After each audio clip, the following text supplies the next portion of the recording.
Hello દોસ્તો, ઘણા સમયથી રાહ જોઈ રહ્યા હતા વિવોનો X300 FEનો ટેલિફોટો એક્સેન્ડર જનરેશન 2નો લાઈવ ડેમો.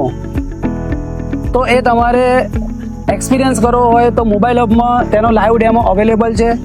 તો આજે જ પધારો તમારા નજદીકના મોબાઈલ હબ સ્ટોરમાં અને લાઈવ ડેમોનો એક્સપિરિયન્સ લો.